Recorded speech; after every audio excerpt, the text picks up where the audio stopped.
श्री राधे। नमस्कार दोस्तों, आप सभी का हमारे यूट्यूब चैनल में स्वागत है। मैं विजेंद्र आज आपके लिए एक और नई भगवान श्री कृष्ण की कथा लेके आया हूँ। आज की कथा है श्रीनाथ जी की। भगवान श्रीनाथ जी श्री कृष्ण हैं और अपने भक्तों को निरंतर दर्शन देते रहते हैं।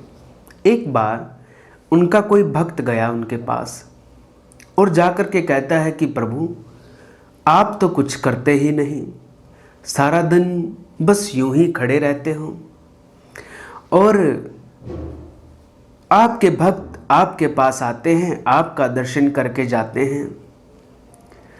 मुझे तो नहीं लगता प्रभु आप कुछ करते हो, केवल और केवल खड़े ही रहते हो। अगर आप कहो तो आपकी जगह क्या मैं खड़ा हो जाऊं? भगवान ने कहा भाई रहने दे। बोले नहीं प्रभु, मैं खड़ा हूँगा। बोले ठीक है, जा तू खड़ा हो जा, तब तक मैं विश्राम कर लेता हूँ।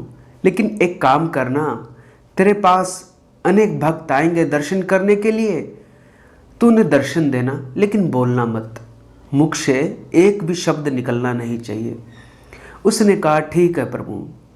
अब जो असली श्रीनाथ जी थे वो जाकर के विश्राम करने लगे और जो नकली श्रीनाथ हैं वो श्रीनाथ जी की जगह खड़े होकर दर्शन देने लगे।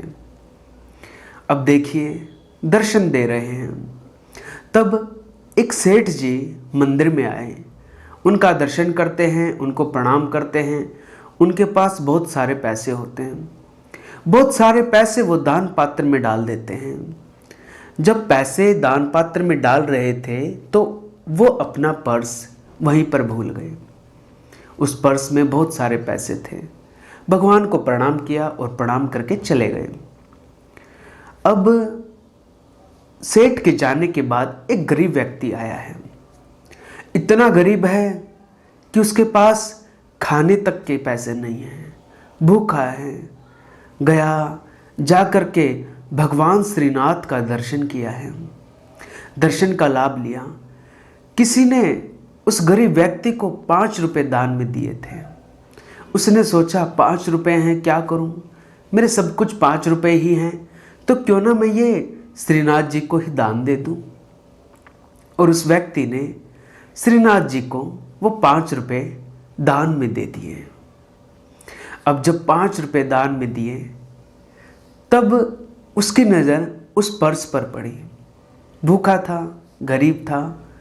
उसने सोचा कि ये पर्स मेरे लिए ही है, श्रीनाथ जी ने मेरे लिए ही ये पर्स रखा हुआ है, अगर मैं इस पर्स को ले जाऊं तो मेरी सारी गरीबी दूर हो जाएगी।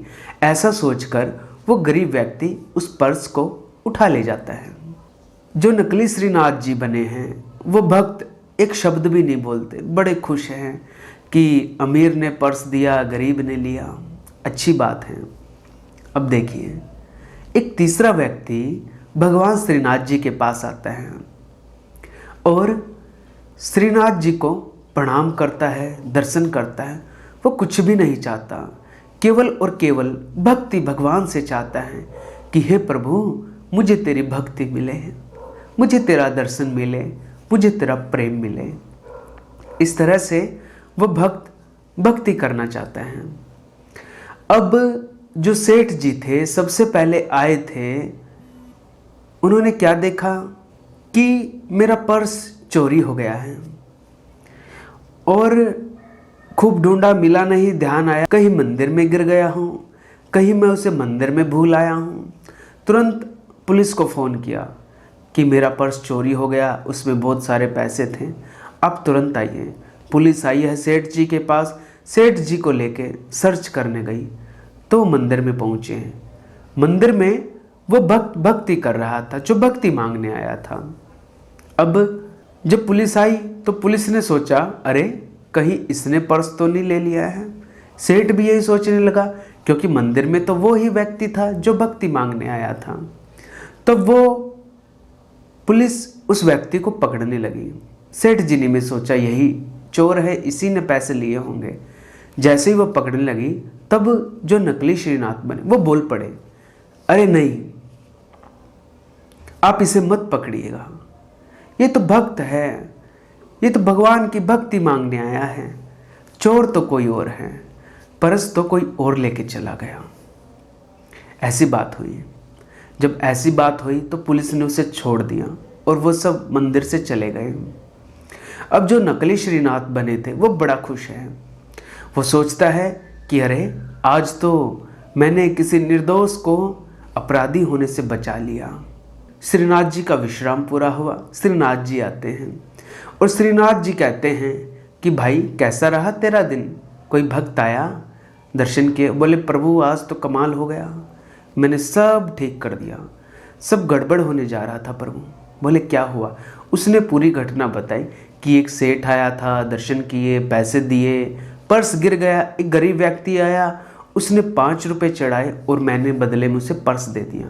फिर एक भक्ति मांगने भक्त आया था, तब सेठ पुलिस को लेके आया कि उन्हें लगा कि इन्होंने पर्स चुराया है, लेकिन मैंने सब ठीक कर दिया, मैंने उसे बचा दिया।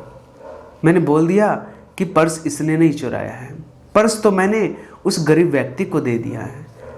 अब जो असली श्रीनाथ थे वो कहते अरे तूने सब ठीक कर दिया, तो ये कहता है लेकिन कुछ भी ठीक नहीं हुआ, तूने तो सब गड़बड़ कर दी। बोले गड़बड़ कैसे? मैंने तो उस व्यक्ति को बचा लिया।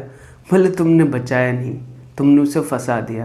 क्या तुम जानते हो ये सेठ सारी जिंदगी भर अपनी मेहनत से कभी इसने पैसे नहीं कमाए, 2 नंबर से पैसे कमाए थे। ठीक था वो गरीब पर्स ले गया था, लेकिन तुम्हें बोलने की ज़रूरत क्यों पड़ी?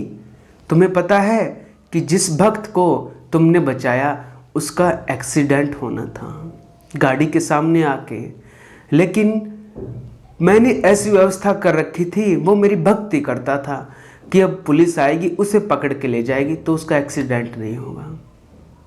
बाहर जाके अब उसका एक्सीडेंट होना पक्का है। तूने ठीक नहीं किया, तूने सब गलत कर दिया। मैंने तुझे बोला था कि बोलना मत, चुप रहना, तो क्यों बोला?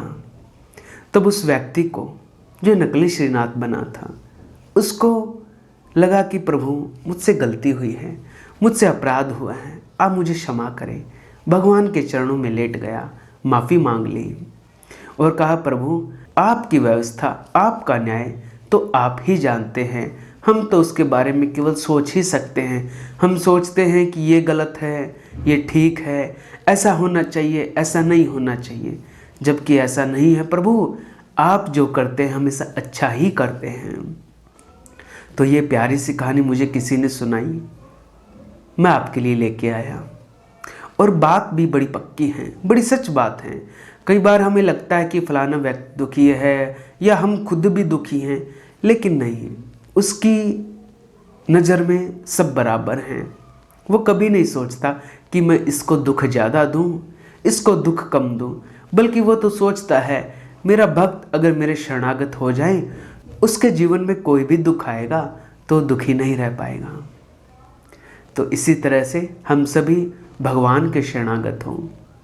श्रीनाथ जी भगवान को प्रणाम करते हैं। आज की कथा को यहीं विराम। आपको मेरा प्रणाम।